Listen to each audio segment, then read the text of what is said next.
So hello students, हम बढ़ते हैं हमारे अगले यूनिट की तरफ जो कि है unit number 4, sports organisation strategy formulation and implementation of those strategies. So हम देखेंगे क्या किस तरीके की स्ट्रैटेजीज होती है स्पोर्ट्स ऑर्गेनाइजेशन में और वो किस तरीके से वो फॉर्मुलेट होते हैं और इम्प्लीमेंट करते हैं। सो सबसे पहले तो हम इंट्रोडक्शन से जाएंगे कि प्लानिंग। सबसे पहले तो इसमें प्लानिंग इंक्लूड होती है। So what is planning? Planning is a phase. सबसे पहले एक फेज होता है, it's a function. What is planning? It's a function, it's kind of a function of the management process. कोई भी एक मैनेजमेंट प्रोसेस का एक फंक्शन होता है प्लानिंग। कोई भी चीज़ मैनेज करनी है उसके लिए प्लानिंग ज़रूरी है। So planning management process where decisions are made on the purpose, on the purposes. कौन से पर्पजेस रहेंगे उसके लिए? Politics, strategies, programmes and plans which direct the activities in sports organisation. So planning in a dynamic continuous process adapted by the sports organization and affects the environment in which it is functioning. Planning is directing the sports organization based on past analysis, purposes evaluation and evaluation of the present situation and expecting future.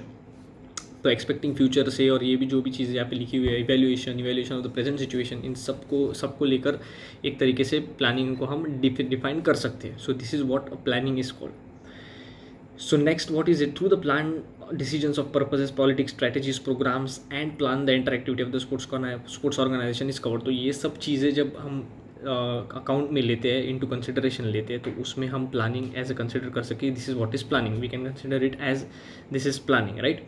सो सबसे main बात ये ध्यान रखना है इसमें कि आपको planning का एक मतलब ये समझना है कि it is something regarding to the management process, and management process where decisions are made on the purpose, politics, strategies, programmes and plans. तो ये इसके सब पॉइंट्स आपको थोड़े ध्यान में रखने पड़ेंगे, जो कि अगर आपको कोई इंट्रोडक्शन में पार्ट में बोलना रहा है, एक दो पॉइंट आपको इसमें निकालने रहे, तो आप ये बोल सकते हो कि what is planning.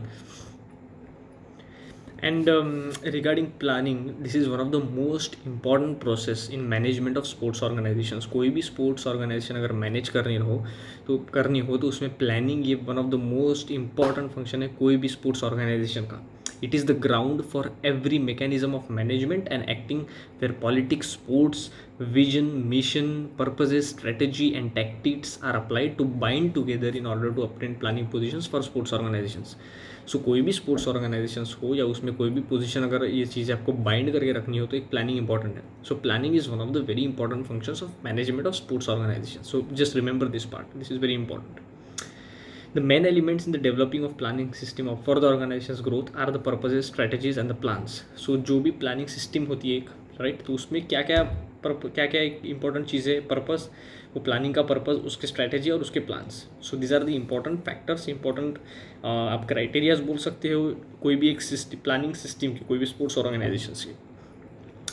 So we can state that this process starts with the defining the purposes and revising the factors which affect on their realizations, followed by analysis of the alternative politics, strategies, programs and plans through which the purposes are performed in actions in an effective and efficient manner. So इसका मतलब ये है कि जो भी आपको आपके plans है तो उसके पहले 3 पॉइंट्स थे, पर्पस, स्ट्रेटजीज और plan. So what is the purpose? तो पर्पस रिवाइज करिए और पर्पस रिवाइज करने के बाद आपको ये देखना है कि ये पर्पस इसमें सही में सेटिस्फाई हो रहा है या नहीं, and which factors are affecting on this realization. Reality में कितने फैक्टर्स इफेक्ट हो रहे हैं इसमें. Followed by the alternative politics के एनालिसिस, फिर उसके बाद स्ट्रेटजीज, जो भी स्ट्रेटजीज बनेंगी उसकी पूरी analysis, programmes and plans and further on, यही सब चीज़ें.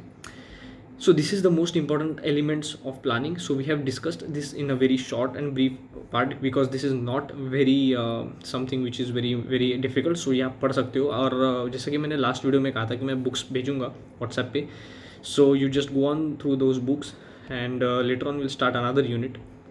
मतलब अगले सब्जेक्ट की तरफ हम बढ़ेंगे.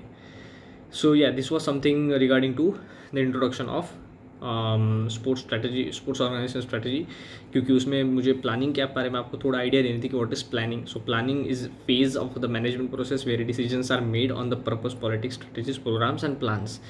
सो ये भी मैंने आपको समझा दिया. अभी ये थोड़ा सा आप समझ लीजिए, बुक्स के ऊपर से मैं आपको भेजूँगा उसमें से भी, और थोड़ा मैं समझा रहा हूँ उस पर से भी, यानी कि आपको इसके ऊपर थोड़े पॉइंट लिखते आएंगे and it will be easier for us, for you, sorry. So हम आगे बढ़ेंगे अभी strategic planning and strategic management. So planning में हम देखेंगे कि उसमें किस तरीके से सेट्स होते हैं. So let's start.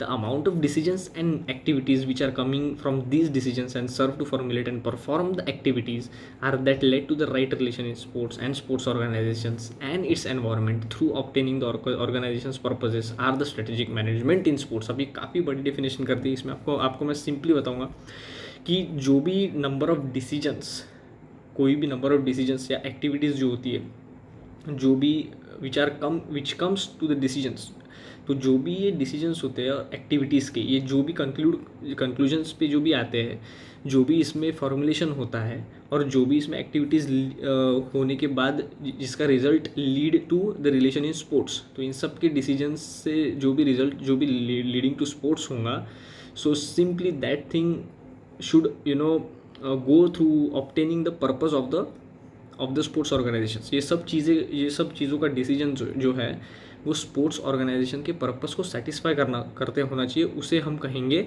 Strategic management in sports.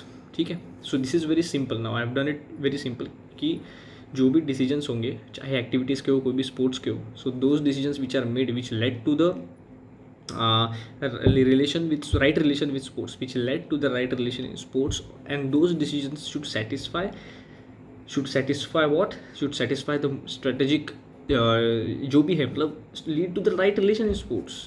So जो भी चीज़ें वो लेड टू करेंगी एक वापस से स्पोर्ट्स पे, relation to sports, and what all this things what should happen, this things should really satisfy the sports organisations purposes. तो ये सब डिसीजन जो भी बनेगा वो स्पोर्ट्स ऑर्गेनाइजेशन पर्पजेस को सेटिस्फाई करना चाहिए, तब जाके वो strategic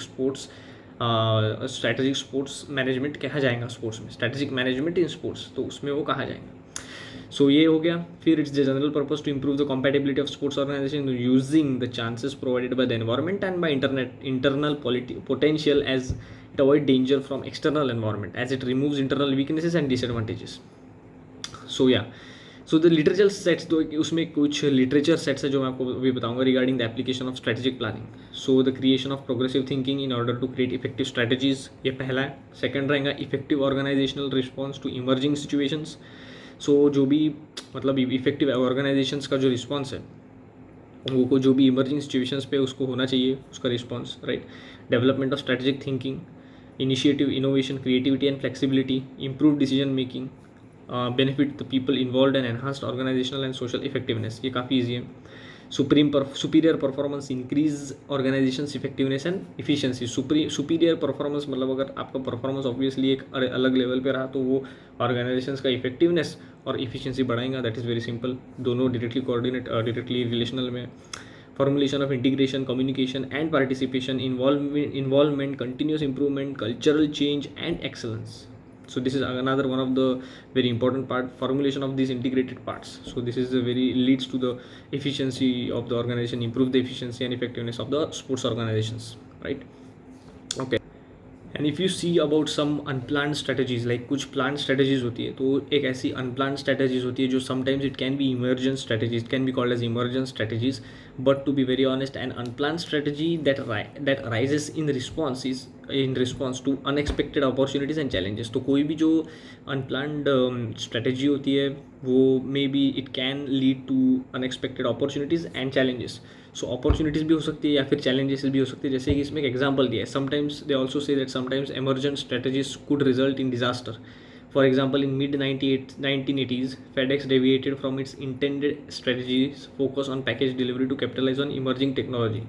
So the firm developed a service called Zapmail that involved documents being sent electronically via fax machines between FedEx offices and then being delivered to customers' offices. FedEx executives hoped that Zapmail would be a success because it reduced the delivery time of the document from overnight to just a couple of hours. Unfortunately, however, Zapmail system had many technical problems that frustrated customers. तो FedEx अगर आपको पता होगा एक courier service है, काफ़ी famous है. तो उन्होंने क्या किया कि 1980s में एक इलेक्ट्रॉनिकल डिजिटल स्टार्ट किया, टेक्नोलॉजिकल उन्होंने एडवांस का किया, Zapmail करके लॉन्च किया. और उन्होंने ये सोचा कि भाई ये जो डॉक्यूमेंट हम भेज रहे हैं इसको लग रहा है 10 to 15 to 20 डेज़, तो यही काम अगर 2 घंटे में हो रहा है तो it will B boost, will be एक यूज सक्सेस. तो उन्होंने निकाला, लेकिन अनफॉर्चुनेटली वो लोगों को फ्रस्ट्रेट हुआ उस वजह से, क्योंकि वो काफ़ी टेक्निकल एरर्स आते थे उसमें. सो उनको वो unfortunately Zapmail system had shut down before they started. So काफ़ी प्रॉब्लम्स हुई और उनको बंद करना पड़ा. सो ऐसा भी हो सकता है कि unplanned strategies sometimes get results into disaster. but it creates opportunities, but sometimes there are challenges. So yeah, this is the most important part which I wanted to tell you. And this was the costliest mistake by venturing outside of the domain that was central to its intended strategy. What was the intended strategy? Which was package delivery. उनकी intended strategy थी package delivering की, तो वो उन्होंने छोड़ के उसमें बाहर का उन्होंने एक अनप्लान स्ट्रेटजी यूज़ की, तो वो उनको भारी पड़ गई. So next we are going to the very important part of the unit, जो कि है स्ट्रेटजी फॉर्मुलेशंस. तो पहले के पार्ट जो भी थे वो तो काफ़ी ईजी थे, तो आप पढ़ के आप समझ जाओगे वो. Strategy formulation is another one of the very important part of this unit. So let's go on to that part. So what is strategy formulation? It is the process by which an organization chooses the most appropriate courses of action to achieve its defined goal. मतलब अभी strategy formulation में क्या होता है कि उसमें वो sports organisation वो ऐसे कोर्सेज चूज़ करती है, ऐसी पाथ चूज़ करती है जो कि उसके गोल को सेटिस्फाई कर रहा हो according to the goal set by that sports organisation. So this process is essential to the organization's success because it provides a framework for the actions that will lead to the anticipated results. उसका एक framework बनेगा, एक hierarchy बनेगी जिसको उनके success तक लेके जाएंगी जो उन्होंने propose किया है. So strategic plan should be communicated to all the employees so they are aware of the organization's objectives, missions and purposes. Strategy formulation forces an organization to carefully look at the changing environment and to be prepared for the possible changes that may occur.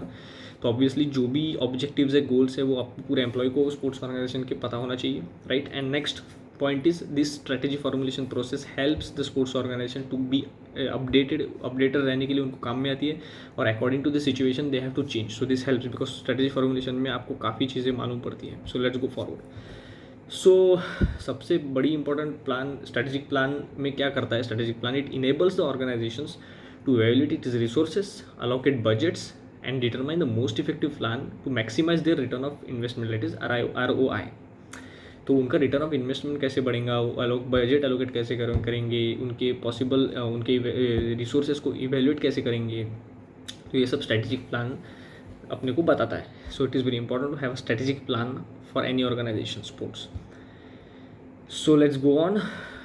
Strategic formulation requires a defined 6 step for effective implementation. ये बहुत important है, ये आपको 6 step ध्यान में रखने हैं. सो मैं वीडियो यहाँ पे ये ख़त्म करूँगा क्योंकि till this part I think you should understand all those points and we will talk about the 6 very important steps for the effective implementations. So we will talk about that steps in the next video. Till then, yes, just understand this what you have already learned from this video till now, because इसमें हमने planning देखी, introduction देखा, उसके बाद what does it mean exactly strategic planning, उसके literature sets देखे हमने, जो लिटरेचर सेट्स में क्या क्या होता है, फिर अनप्लान स्ट्रेटेजी के बारे में डिस्कस किया. So this was a very quick start for the unit. काफ़ी छोटा यूनिट है और ये strategy formulation is the important part which we are gonna see in the next video.